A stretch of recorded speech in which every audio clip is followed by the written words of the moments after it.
a esta segunda conferencia del turno vespertino. Y bueno, pues hoy esta conferencia es muy esperada.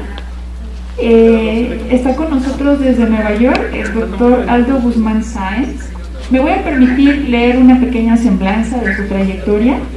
El doctor Aldo Guzmán Sáenz realizó sus estudios de licenciatura en la Escuela Superior de Física y Matemáticas del 2003 hasta su graduación, especializándose en matemáticas en el 2007. Realizó sus estudios de posgrado en el Departamento de Matemáticas del CINTESTAR IPN, obteniendo el grado de maestro en matemáticas en el 2011 y el grado de doctor en matemáticas en el 2015. Después de concluir sus estudios, realizó una estancia postdoctoral en Abacus. Desde mediados del 2016 trabaja en el Centro de Investigación T.J. Watson, por si les suena, de la IBM, donde actualmente es investigador. Es Research Staff Member. Durante su posgrado, sus trabajos de tesis se centraron en temas de topología algebraica. En su primera estancia postdoctoral, su trabajo fue en temas de aplicaciones de topología, en particular de topología algebraica. Actualmente su investigación se orienta principalmente hacia aplicaciones de topología algebraica a genómica computacional. Entonces ahora pues le vamos a dar la bienvenida al doctor Aldo y bueno, para que se anime desde allá, desde Nueva York, espero que no nos extrañe aquí en la Ciudad de México, pero vamos a darle un aplauso para darle la bienvenida.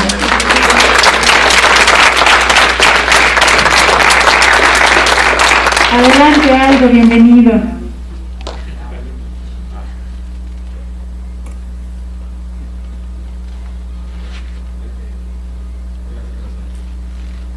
Adelante, por favor. Muchas gracias. Espero que me escuchen bien. Bueno, gracias a los organizadores de este evento por invitarme. A mí me da mucho gusto participar como conferencista. Y bueno, les quiero platicar un poquito de aplicaciones de topología en este contexto de genómica computacional. Que es en lo que he estado trabajando más recientemente. Y bueno, para motivar un poco este asunto de cómo usar o por qué usar matemáticas en otras áreas o para resolver problemas, déjenme empezar con un acertijo. Pues este acertijo quizá ya lo conocen, pero para los que no, había un lugar. De hecho, la ciudad todavía existe, pero ya no se llama así. Y el país creo que tampoco existe. Pero en su tiempo se llamaba Königsberg, y era de un lugar que se llamaba Prusia.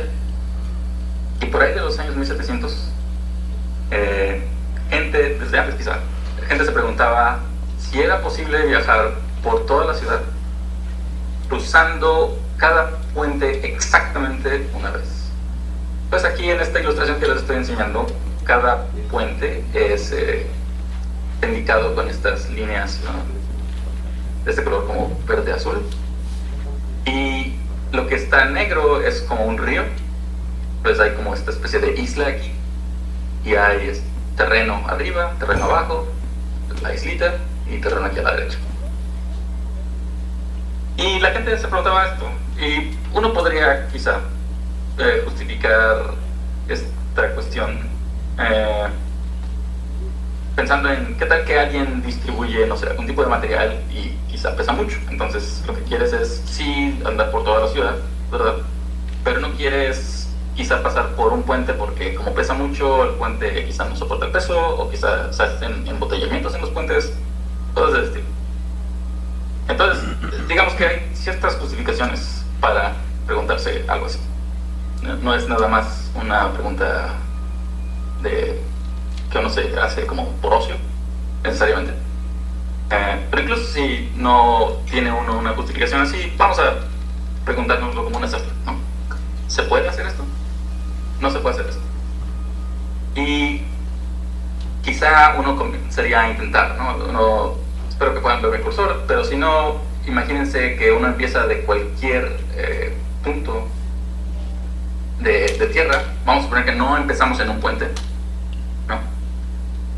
Y tratemos de imaginarnos cómo podríamos responder a esta pregunta de manera que pudiéramos convencer a la gente de que estamos en lo correcto, ¿no?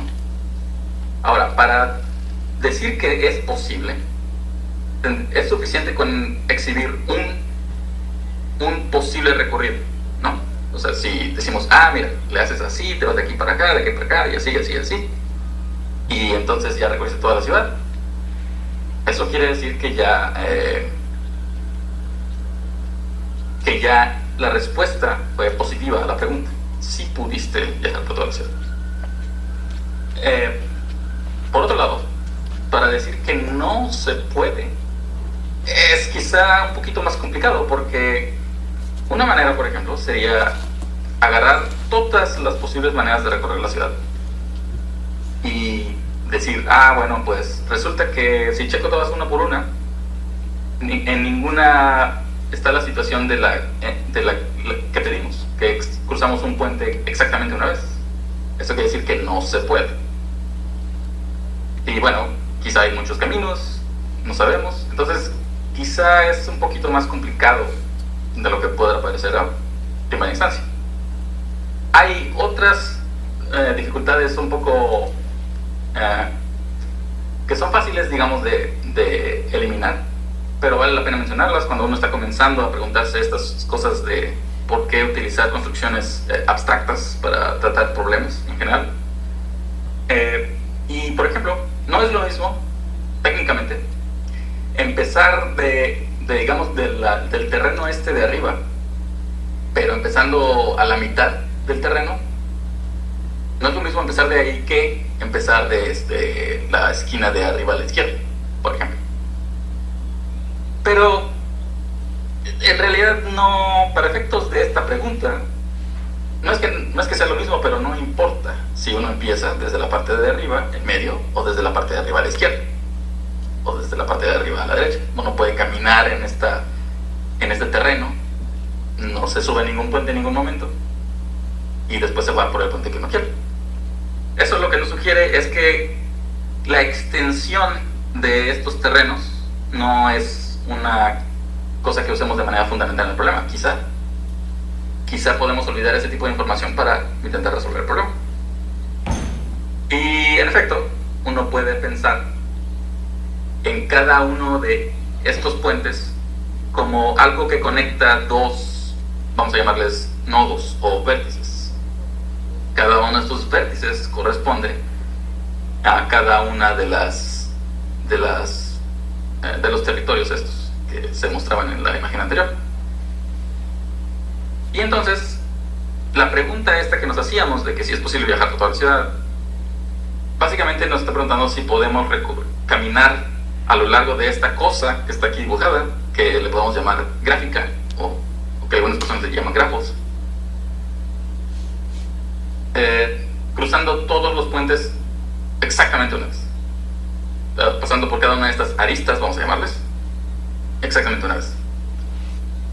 Y bueno, un matemático que se llamaba Euler, se apellidaba Euler, se puso a analizar esta cuestión y, haciendo un par de observaciones muy interesantes, él concluyó que en efecto no se podía.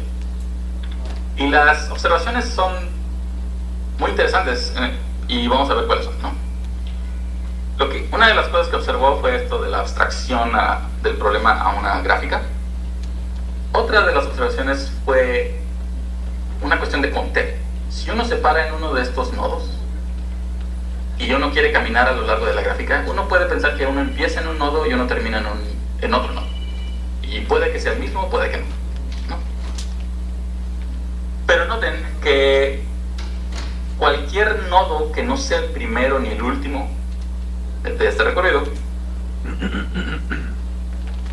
tiene que ser tal que hay una entrada a ese nodo y una salida de ese nodo, porque no te quedaste en ese nodo, ¿cierto? Entonces, para cada vez que entremos en ese nodo, tenemos que volver a salir de él.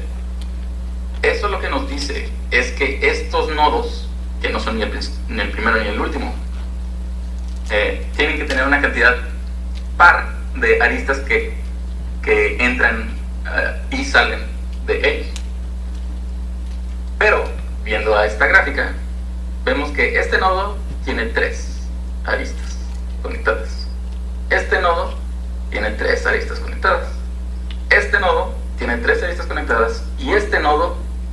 5 aristas conectadas. Entonces, no importa cuál sea el camino que agarremos, siempre que satisfaga estas condiciones que le acabamos de pedir, no puede ser tal que viaje por toda la ciudad cruzando un puente exactamente una vez. ¿Vale? Ahora, aquí lo interesante está en que este problema de algo que parecía como del mundo real, digamos, estás en una ciudad, ¿no? Y hay un puente ahí que atraviesa un cacho de la ciudad y uno puede caminar y todo esto, fue resuelto con una cuestión que se limitó a contar, pasando primero por una abstracción a algo de gráficas. Y esto se puede pensar como uno de los inicios de la teoría de gráficas y también uno de los precursores de topología, más específicamente de topología algebraica. Entonces, bueno, espero que les haya parecido interesante este problemita si no lo habían encontrado antes. Y nada más para recapitular, ¿no? Empezamos con la situación, nos fuimos al modelo y de ahí trabajamos sobre el modelo. Entonces, este tipo de caminitos aparece una y otra vez en las situaciones en las cuales uno aplica matemáticas. Y uno empieza con un objeto con una estructura. Aquí ya podemos estar hablando tal cual de un objeto matemático. Por ejemplo, piensen que es una foto aérea de la ciudad. Digo, en esos años probablemente no tenían eso, ¿no? Pero imagínense que es una foto así con píxeles y todo, que entonces es una señal que como objeto matemático tiene sentido. Y de ahí lo transformamos a un objeto que tiene una estructura que quizá no está tan difícil de ver o de interpretar como la otra estructura. Una foto, por ejemplo, está toda llena de píxeles y colores y así. Pero si pensamos en cada componente de estas que les mencionaba, de los territorios, como un nodo, pues entonces nada más tengo 4 nodos y una cantidad mucho más chiquita de aristas, y entonces puedo trabajar sobre eso. Y después de eso nos vamos a objetos con otro tipo de estructuras, como los enteros, por ejemplo, que son lo que utilizamos para contar las aristas que entran y salen de los nodos. O este bicho que pongo aquí, z dividido entre 2. Entonces, la topología algebraica, por ejemplo, una de las ideas con las que se trabajan es caminar desde objetos que tienen una estructura que es quizá muy complicada, pero que no es necesario saber absolutamente todo acerca de ella para decir cosas de ella, a estos lugares en los cuales podemos hacer cuentas, podemos seguir razonamientos normalmente de una naturaleza más algebraica para concluir cosas, ¿de acuerdo? Entonces, por ejemplo, uno puede pensar en cosas como espacios topológicos que corresponderían con esto, pasando por una concepción intermedia y terminando en algo que se ve como un espacio vectorial, o como un anillo, o como un grupo, lo que sea que eso signifique, ¿no? Entonces, nada más para aclarar un poquito esta notación de que es z dividido entre 2, déjenme decir nada más que este es un campo que tiene 2 elementos, y un campo hagan de cuenta, para los que no están familiarizados con ello, por supuesto, hagan de cuenta que son objetos que se comportan como los reales, es decir, que tienen una multiplicación y una suma, y todo es conmutativo. Pero en este caso específico, este campo solo tiene 2 elementos, y puedo decirles qué resultado se tiene al multiplicar cosas y al sumar cosas. Por supuesto, 0 por 0 es 0, pero además de eso tenemos que 1 más 1 es 0, 1 más 0 es 1, 1 por 1 es 1 y 1 por 0 es 0. Entonces el 1 es la identidad aditiva, entonces el 0 es la identidad aditiva y el 1 es la identidad multiplicativa, ¿verdad? Y este campo específicamente es bastante usado en la práctica porque es bastante sencillo, pero por supuesto existen otros campos, y aquí nada más lo mencionan para que tengan quizá algo más concreto en qué pensar cuando menciono la palabra campo. Pueden pensar en esto, pueden pensar en los reales, si quieren, también se puede. Bueno, entonces después de esta pequeña como introducción a una de las ideas de topología algebraica, déjenme entonces entrar un poquito más a fondo en qué es esto del análisis topológico de datos. Entonces, en el análisis topológico de datos, piensen ahorita en uno de los casos particulares, que es cuando uno tiene un subconjunto de un espacio euclidiano, un subconjunto finito de Rn. Entonces uno puede pensarlo como un montón de puntitos en el plano, por ejemplo, si Rn con n igual a 2, ¿no? Y eso tiene como ahí su estructura, ¿no? Y uno quiere decir algo acerca de esta estructura, por la razón que sea. Uno quizá tiene datos que vienen en estos formatos, o uno los transformó, qué sé yo. Entonces, por ejemplo, uno tiene la nube esta que les estoy enseñando aquí, y esa nube como que parece como un círculo, ¿no? Y, en efecto, ahí pongo el círculo a la derecha para que sea más claro lo que es, pero también quizá como que se ve que hay como anillitos ahí también, más pequeños. Entonces parece ser que no solo tiene estructura como de un círculo grande, sino de varios círculos chiquitos puestos juntos en forma de un círculo grande. Y bueno, estos son el tipo de cosas que una herramienta llamada homología persistente te puede decir. Y la idea es pensar en una especie como de película de cómo evoluciona un espacio y decir, bueno, si este espacio tuvo algo que se veía como un círculo durante mucho tiempo, quiere decir que este espacio se ve como un círculo grandote. Y si tuvo cosas que se ven como círculos pero durante poquito tiempo, quizá eso quiere decir que tiene círculos chiquitos, ¿de acuerdo? Y aquí en la diapositiva esto se puede codificar, este asunto de la película, como hablar de una categoría dirigida, y eso, en lugar de trabajar con ese espacio topológico filtrado, que es la película de una cosa ahí que va creciendo, uno trabaja con estas cosas que tienen más estructura, como les decía antes, una estructura algebraica, ¿no? Como espacios vectoriales sobre un campo, cosas de ese estilo. Entonces, nada más para hacer un poquito más concreto aún esto, si uno tiene una nube de puntos, ¿cómo podemos comenzar a fabricar un espacio? Porque al final de cuentas los puntos están como que cada uno solito en su lugar, ¿no? No están lejos de los otros y no se ve nada como continuo, digamos. Una de las maneras en las cuales puede uno hacer esto es dibujando pelotitas alrededor de cada uno de los puntos de cierto radio y considerando todos los puntos que viven en estas pelotitas, ¿de acuerdo? Entonces consideramos la unión de todos ellos y eso podría ser es como agarrar el conjunto y hacerlo un poquito más grueso, ¿no?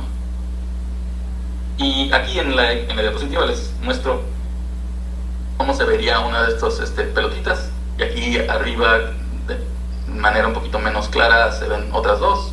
Los pongo así para hacer énfasis en esta de acá, que es la que tenemos nuestra atención, pero al final consideraríamos la unión de todas ellas. Y por ejemplo aquí la unión de todas ellas forma una cosa que no se ve como ninguna de estas bolitas, sino como el conjunto rodeado por la parte externa de todas ellas, ¿no? Básicamente esta que estoy señalando con el ratón, que ojalá que puedan ver, pero si no lo pueden ver, en la diapositiva que viene les voy a enseñar una animación.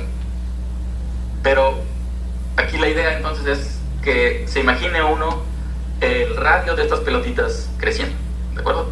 Uno empieza con un radio 0, digamos, y eso solo te da los puntitos, pero conforme uno va haciendo crecer el radio, estos círculos, estas pelotitas se van haciendo más grandes, por lo tanto este conjunto se va haciendo cada vez más grueso. Entonces aquí está la animación. Arriba a la derecha pueden ver que están apareciendo ahí unas líneas y unos triángulos y ahí algo, y ya cuando pasa mucho tiempo se ve ahí que en realidad esas eran cosas que aparecían conforme estos círculos azules iban creciendo. Entonces es difícil de verlo quizá por el color, pero ahí hay círculos azules con un azul muy tenue que van creciendo. Y el juego que se juega aquí es que cuando dos de estas pelotitas se intersectan, dibujes una arista entre dos de estos puntos, y que cuando tres de ellos se intersectan, que dibujes un triángulo entre estos puntos. Y de manera abstracta, si más si más pelotitas se intersectan, que consideres tetraedros y cosas que se le llaman símplices de dimensiones más altas, conforme las pelotitas se van intersectando. Y bueno, aquí a la izquierda no se preocupen demasiado por esta ecuación. Esta es nada más una descomposición que nos dice que esta animación que está aquí arriba se puede resumir con esta gráfica, se le llama código de barras, esta representación que está acá abajo. Y en efecto nos dice que tenemos una barra grande, que corresponde con este círculo que aparece aquí, y que tiene varios círculos chiquitos, algunos más grandes y algunos más chicos quizá, pero todos más chiquitos en comparación con este grandote, que corresponden con los círculos chiquitos que les había mencionado anteriormente. Entonces esto básicamente es la idea, digamos, o es una introducción intuitiva, la idea de homología persistente. Estas cosas tienen nombres técnicos, por supuesto, y el paso de ir de las pelotitas a las aristas y a los triángulos es lo que nos permite meterlo a una computadora para que la computadora pueda hacer las cuentas y nos dé esta representación de código de barras. ¿De acuerdo? Bueno, espero que esto quizá les haya ayudado un poco a como tener una idea de qué es esto de la homología persistente, que es una de las herramientas de análisis topológico de datos. Y entonces ahora vamos a ver un poquito de cómo aplicar esto en un problema bastante específico, que es predicción de fenotipos a partir de datos de expresión génica. Este es el trabajo que hicimos con Sayan Mandal, Nina Heinen, Sogata Basu y Lakshmi Parida. Y Sogata en este momento está en Purdue, Sayan en ese tiempo estaba en Ohio State University, y Nina y Lakshmi son colaboradoras en IBM. Entonces, como esto ya es más es una aplicación a cuestiones de biología, quizás convenga un poco que explique más o menos de dónde vienen los datos con los que vamos a trabajar. Entonces, vamos a repasar un poquito estas cuestiones de biología, empezando con las definiciones de qué es fenotipo y qué es fenotipo. Entonces, un genotipo, dependiendo de cómo se esté usando, puede querer decir el conjunto completo de información que se hereda entre organismos, o bien puede ser un cachito del genoma, uno o más genes, ¿de acuerdo? Entonces, eso es lo que podemos entender cuando decimos genotipo. Y fenotipo se puede pensar como, o es normalmente usado como propiedades que se observan, como no necesariamente a una gran escala, pero son propiedades que se observan, digamos. Y una pregunta es cómo podemos medir el trabajo que hace cada cacho del genoma. Y una de las maneras es midiendo la expresión génica. Entonces, ¿cómo está esto de la expresión génica? Bueno, pues la expresión génica, imaginemos que tenemos una célula de un organismo, y vamos a pensar que la célula tiene un núcleo, y ahí en el núcleo anda nadando el ADN. Y entonces lo que pasa con el ADN es que hay unas cosas que se comportan como máquinas moleculares que transcriben este ADN en ARN mensajero, que se le llama, y este ARN mensajero sale del núcleo y en otro lado de la célula, con ayuda de otra cosa que se comporta como una máquina molecular que se llama ribosoma, y otro tipo de ARN, el ARN de transferencia, sintetizan cadenas polipeptídicas,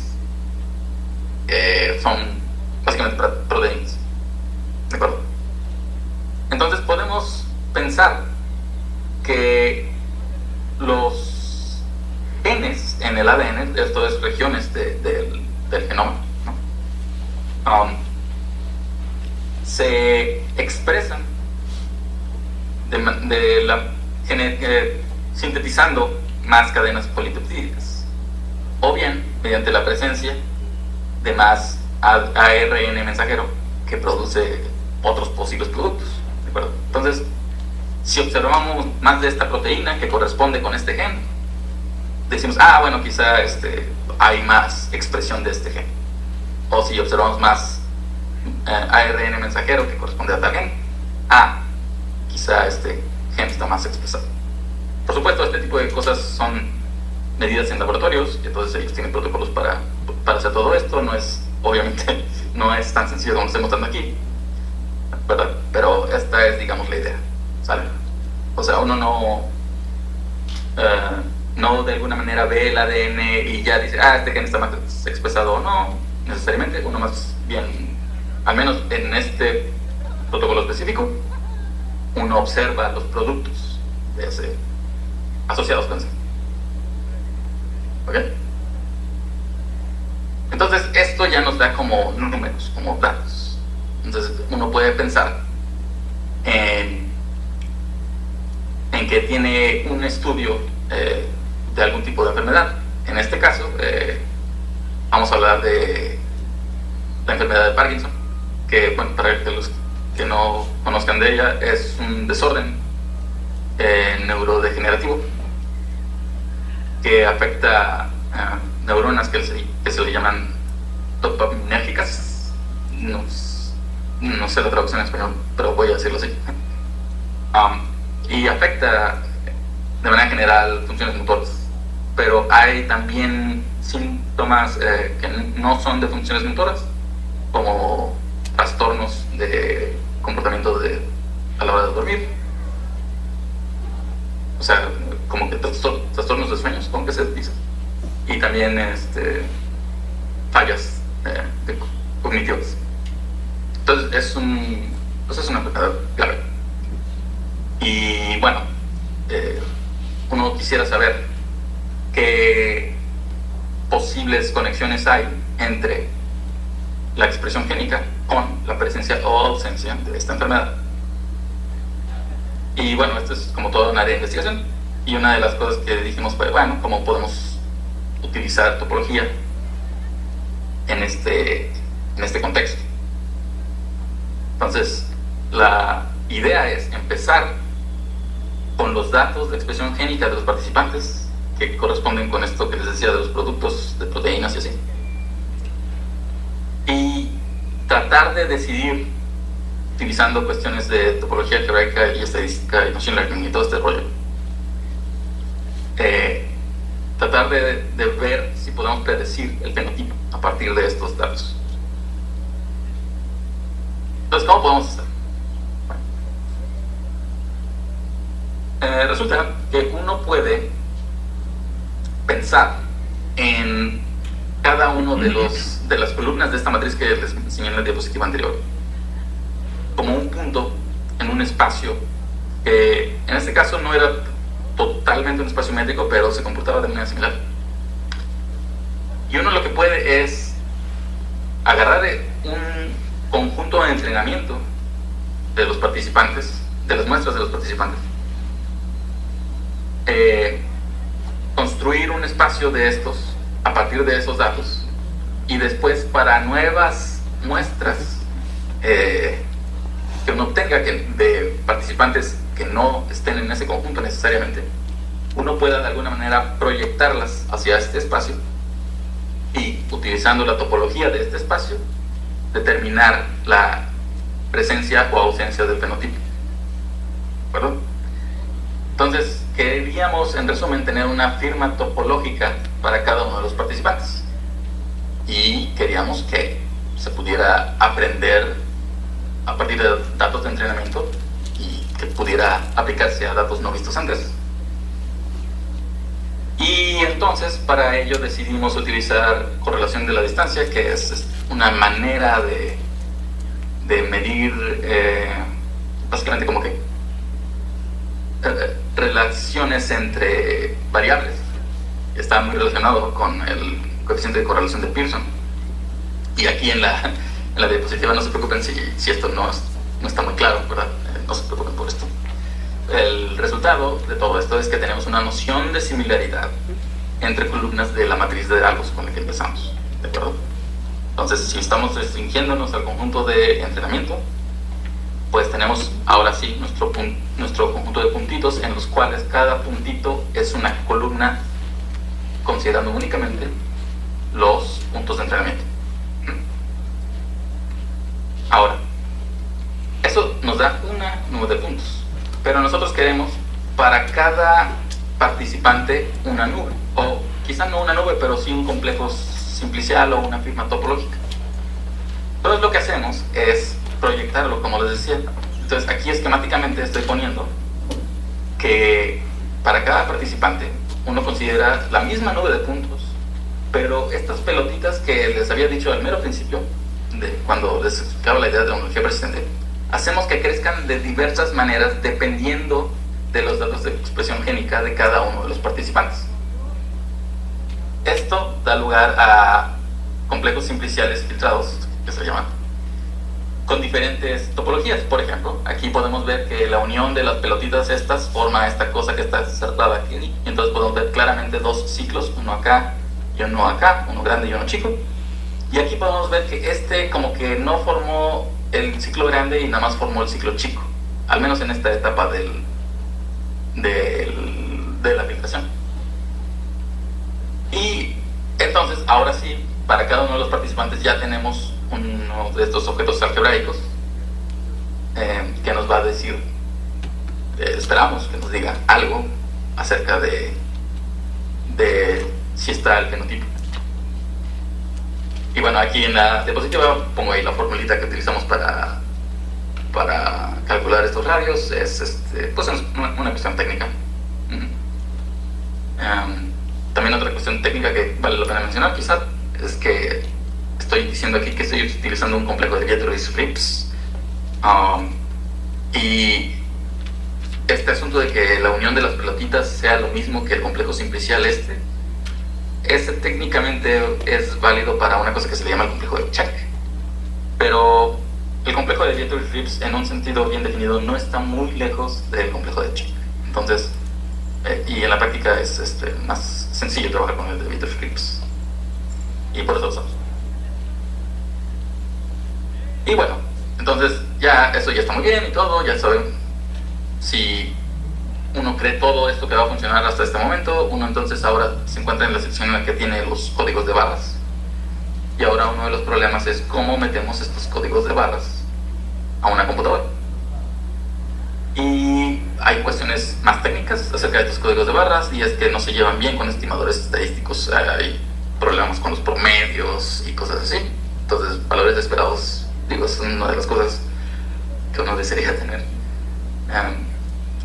en general. Y hay una cosa que se le llaman panoramas persistentes, que son construidas a partir de códigos de barras, pero que permiten hacer un poquito más de estadística con ellos. Heredan, digamos, muchas de las propiedades buenas de los códigos de barras y nos permiten hacer un poquito más de estadística. Y además podemos utilizar estas herramientas para hacernos la vida más sencilla en términos de computación, en términos de costo computacional.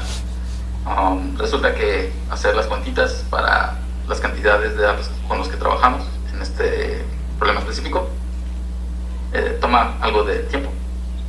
Entonces, una posibilidad es submuestrear y después sacar promedios. Y eso fue lo que hicimos, y obtuvimos cosas como esta. Estos panoramas persistentes, esta es una imagen que es una representación de ellos ya cuantizada. Esta cuantización es básicamente uno ve desde arriba la gráfica de un panorama persistente. Digo, no quizá tuvieron mucho tiempo de ver en la imagen anterior qué son, pero son básicamente una colección de funciones que parecen como triángulos o como montañitas cuando uno los promedia. y uno puede imaginárselos viéndolos desde arriba, y eso les da una imagen como las que les estoy mostrando. Y esto ya es bastante más inmediatamente usable en cosas de machine learning. Específicamente, si estamos hablando de imágenes, podemos utilizar redes neuronales convolucionales. Y bueno, nada más para comentarles un poquito de la idea, ¿no?, de redes neuronales convolucionales. Imagínense que tienen el caso unidimensional, que es tener una cadenita, que es lo azul, que está acá a la izquierda. Una cadenita. Y uno quiere, de alguna manera, utilizar el hecho de que los datos que vienen en esta cadenita vienen acomodados de esta manera. O sea que tiene una estructura espacial, de alguna manera, que podemos utilizar. Hay una coherencia ahí. Entonces, uno lo que puede hacer es fabricarse filtros, que son lo rojo que está caminando aquí en esta animación de en medio.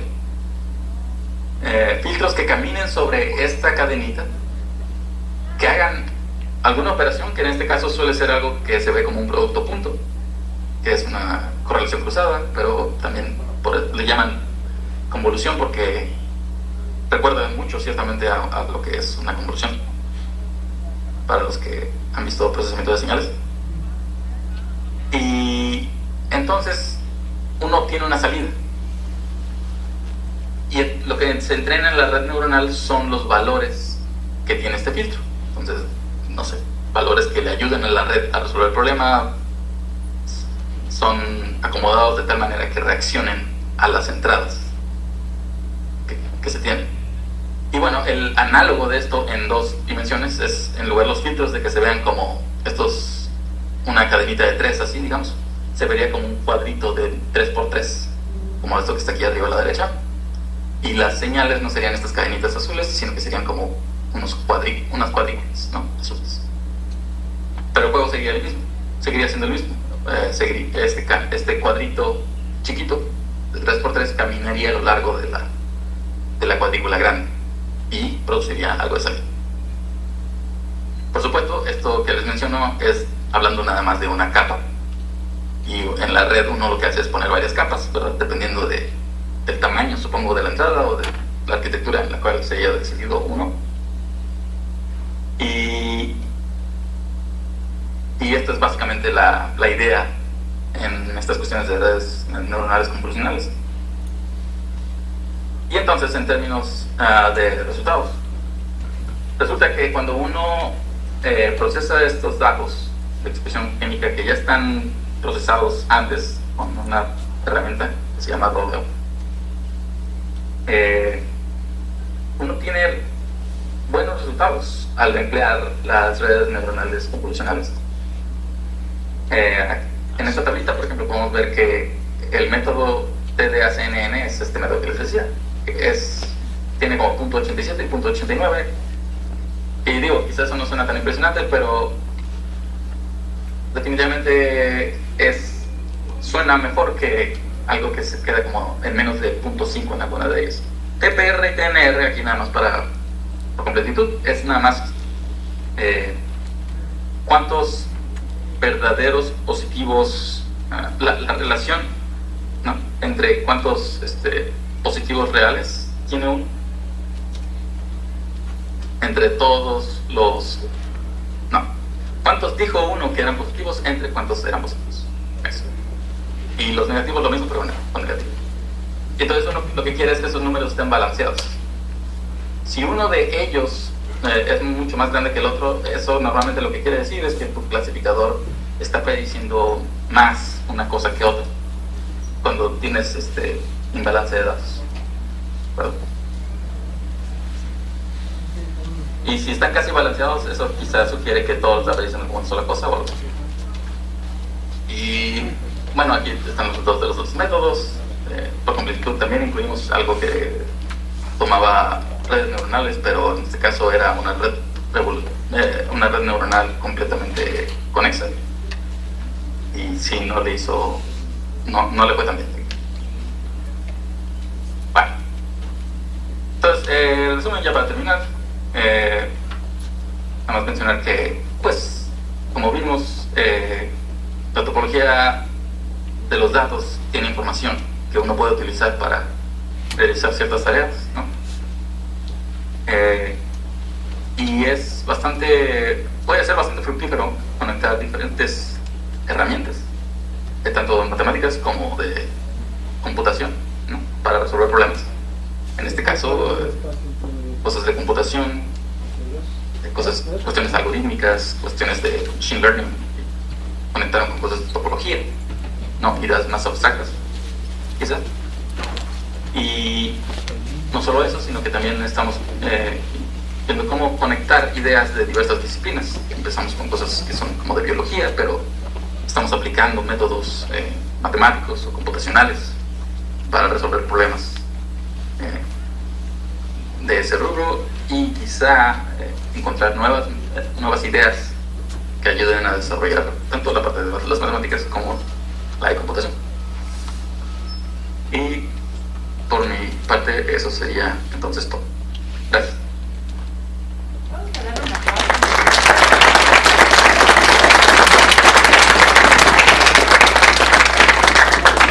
Bueno, nada más quizá mencione que no escucho no los escucho, entonces si no contesto algo, espero que no.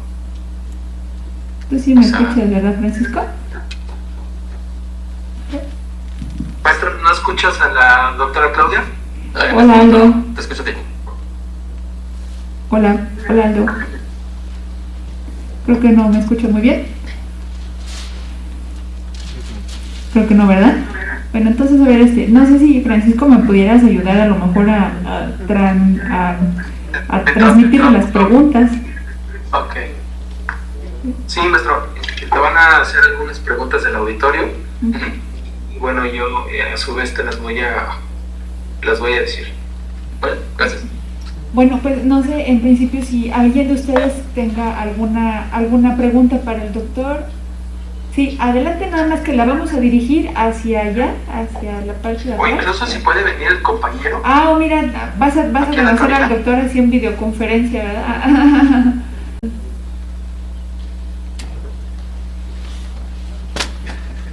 Ya noto varias. Sí, yo creo que va a ser lo más sencillo, ¿verdad? A lo mejor que si alguien tiene alguna pregunta, que la hagan. Sí, que se vayan formando de este lado. En la cabina, ¿verdad? También para que conozcan al doctor y que también el doctor los conozca, que sí son chilangos, ¿verdad? Que estamos aquí en la Ciudad de México. Van a venir aquí en la cabina, maestro, los estudiantes para hacerte sus preguntas. Muy bien. Gracias. Hola, doctor, buenas tardes. Siéntate para que te vea. Buenas tardes. Hola, doctor, buenas tardes. Mira, yo nomás tengo dos preguntas. Sí. La primera es, ¿por qué utilizar un espacio métrico y nada más un conjunto numerable? Muy bien. Gracias por esa pregunta. Es una buena pregunta. La razón por la cual uno quiere la estructura métrica, en este caso específico, es porque uno quiere construir estos complejos que están dados por umbrales. Entonces, si uno tiene un conjunto y uno tiene la manera de decir la distancia, uno puede construir las pelotitas de cierto radio y puede jugar uno el juego de la intersección y añadir aristas y todo esto. En un conjunto, si solo uno sabe que es numerable, por ejemplo, no hay una manera como directa de darle una métrica o una noción de las pelotitas. Ok, me queda claro. La segunda pregunta es, cuando usted hablaba sobre cómo se hacen crecer estas bolitas, bueno, estas vecindades, el épsilon del radio, usted decía que depende de cada persona. ¿En función de qué depende este épsilon, este radio que va creciendo de las pelotitas? Muy bien. Dices en la aplicación, ¿no? Del artículo. Sí. En ese caso, lo que hicimos fue hacer que creciera de manera directamente proporcional, me parece recordar, a la expresión génica del participante cuando nos fijamos en ese gen. Ok, y a partir de ahí pues ya se generaban los vértices. Bueno, los vértices siempre están porque son los del espacio métrico, pero las aristas y los triángulos, a partir de eso. Ok, gracias, doctor. Sí.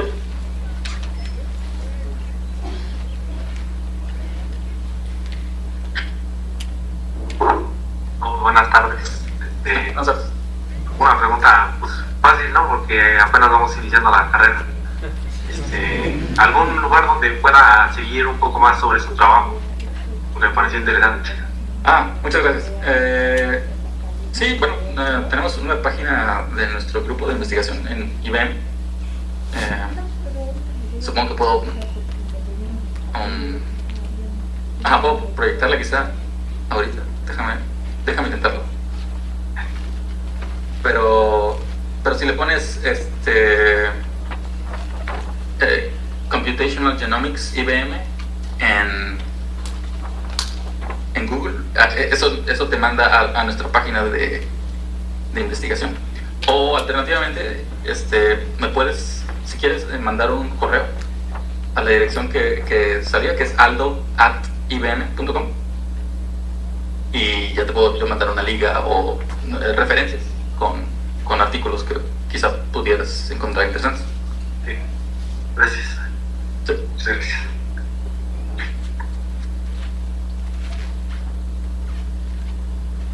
No sé si alguien tenga alguna otra pregunta para el doctor. ¿No? Bueno, sí, también comentarles que toda esta información que ustedes están preguntando, por ejemplo, los contactos de los profesores, los documentos que nos comparten tan amablemente, las presentaciones, vamos a procurar también tener algunos respaldos para que después ustedes puedan tener acceso a ellas, ¿sí? Entonces, bueno, pues nada más vamos a darle su reconocimiento al doctor. A ver, déjeme ver ahí, Francisco. Espéranos unos minutitos para que le podamos dar su reconocimiento en formato digital de momento. Mientras saluden a la maestra, así con la mano, tiene ahí. Ay, sí, hola maestro, sí, hola, porque él está en Nueva York, entonces... Solo escuché lo que dijeron en la cabina. Pero si me están saludando, saludos a todos. Hagan una ola mientras.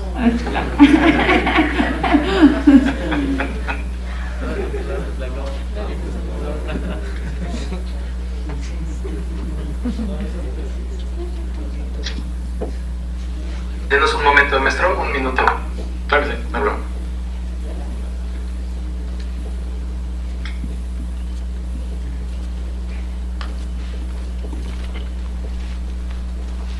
Hay muchísimas veces, maestro. Creo que a lo mejor se lo podrían leer allá en la cabina para que lo escuche, para que lo escuche el doctor.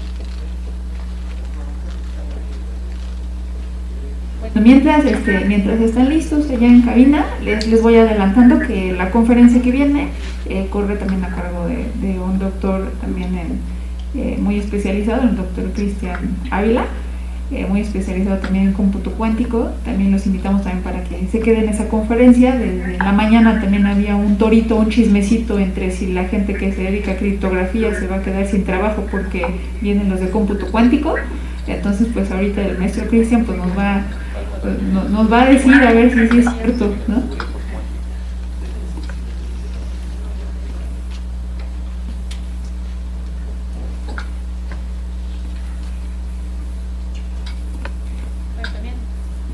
Ahí está el reconocimiento. Entonces, no sé si me pueden hacer favor de leerlo, Francisco, también para que lo vea el maestro Aldo. Sí.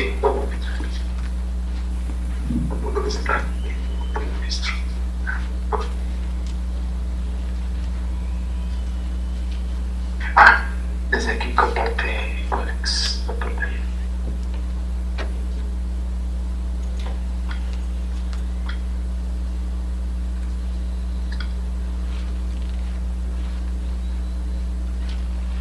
Ahí está.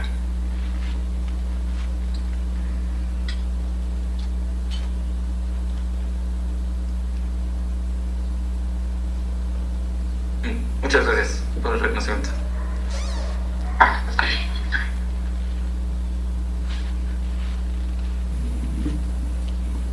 Se ve que es la primera vez que hacemos esto, maestro. Sí. ¿Nos podría hacer favor de leerlo, Francisco? Claro que sí.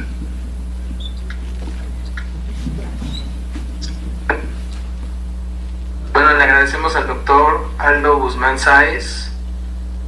Se otorga el presente reconocimiento al doctor Aldo Guzmán Sáez por haber impartido la conferencia Aplicaciones de la topología en el contexto de la genómica computacional, en el marco de las actividades de la segunda edición del Día Internacional de las Matemáticas, el SCOM, realizado en las instalaciones de la Escuela Superior de Cómputo, Ciudad de México, a 31 de marzo de 2022. La técnica al servicio de la patria, y firma el maestro en Ciencias Andrés Ortigosa Campos, director. Pues vamos a darle un aplauso. Gracias, maestro. A ver si le hacemos así Gracias al a profe ustedes. para que nos vea así de... ¿Sí nos ves? A ver, ahorita le... Un aplauso También para desde aquí, ¿verdad? El aplauso chileno de ¿Sí nos ve Francisco, el doctor Aldo? ¿Sí nos vio que le aplaudimos desde aquí, desde el auditorio? Sí, ¿escuchaste, maestro, el aplauso o al menos lo viste? Ah, sí, vi que aplaudieron. Gracias. Y bueno, pues también es la primera vez que estamos haciendo también este evento como un poco como híbrido, o sea, no queríamos perdernos la oportunidad de que pues una persona, un doctor en matemáticas que trabaja en IBM, pues nos compartiera lo que está haciendo, ¿no? El trabajo que está haciendo, y que también veamos la parte multidisciplinaria con la que colabora con otros investigadores. Y bueno, esa es una parte fundamental que tratamos aquí en la escuela, como de fomentar mucho el trabajo en equipo, justamente porque cuando ustedes ya salgan y estén en algunas empresas o en sus propias empresas, pues van a tener oportunidad de colaborar con gente de diferentes áreas, ¿no? Ya vieron ustedes que había gente que trabaja, por ejemplo, con biología, ¿no? Para la parte de los fenotipos y genotipos, y gente de computación, y él además que es matemático, ¿no? Entonces hacen una sinergia muy interesante. Bueno, pues con esto damos por terminada esta conferencia.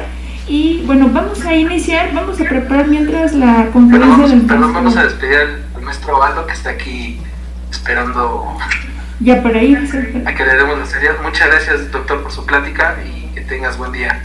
Muchas gracias. Gracias, Hasta Aldo. luego. Adiós. Adiós, hasta Nueva York. Pues ahora sí, pues muchas gracias a todos por su asistencia y